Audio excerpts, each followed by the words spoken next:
رسول اللہ صلی اللہ علیہ وسلم جب مدینہ تشریف لائے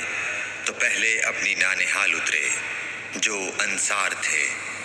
اور وہاں آپ نے 16 یا 17 ماہ بیت المقدس کی طرف منہ کر کے نماز پڑھی، اور آپ کی خواہش تھی کہ آپ کا قبلہ بیت اللہ کی طرف ہو۔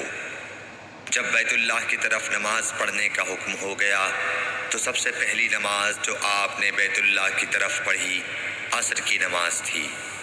وہاں آپ صلی اللہ علیہ وسلم کے ساتھ لوگوں نے بھی نماز پڑھی۔ پھر آپ کے ساتھ نماز پڑھنے والوں سے ایک آدمی نکلا اور اس کا مسجد بنی حارثہ کی طرف گزر ہوا تو وہ لوگ رکوع میں تھے۔ وہ بولا کہ میں اللہ کی گواہی دیتا ہوں کہ میں نے رسول اللہ صلی اللہ علیہ وسلم کے ساتھ مکے کی طرف منہ کر کے نماز پڑھی ہے۔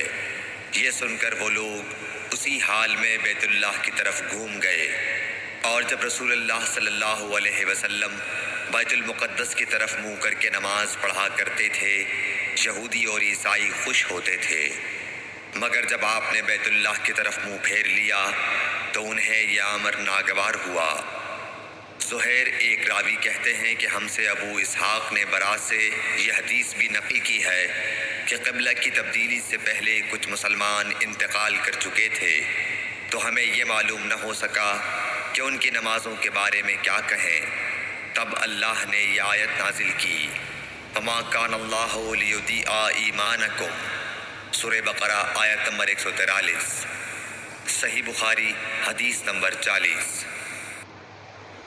اس ویڈیو کو اپنے دوستوں کے ساتھ ضرور شیئر کیجیے گا، اور اس ویڈیو میں کمنٹ کر کے ہمیں لازمی طور پر بتائیے گا کہ آنے والے وقت میں آپ کس طرح کی ویڈیوز دیکھنا پسند کرتے ہیں۔ اور اگر آپ نے ابھی تک ہمارا چینل سبسکرائب نہیں کیا تو فوراً سبسکرائب کیجیے، ساتھ ہی بیل آئیکن پر کلک کریں تاکہ مزید آنے والی ویڈیوز جو وقتاً فوقتاً آپ کے لیے اس چینل پر اپلوڈ کرتے ہیں وہ آپ کو وقت پر ملتی رہیں اور آپ ان سے مستفید ہوتے رہیں۔ اگلی ویڈیو تک ہمیں دیجیے اجازت، اپنا خیال رکھیے گا، اللہ حافظ۔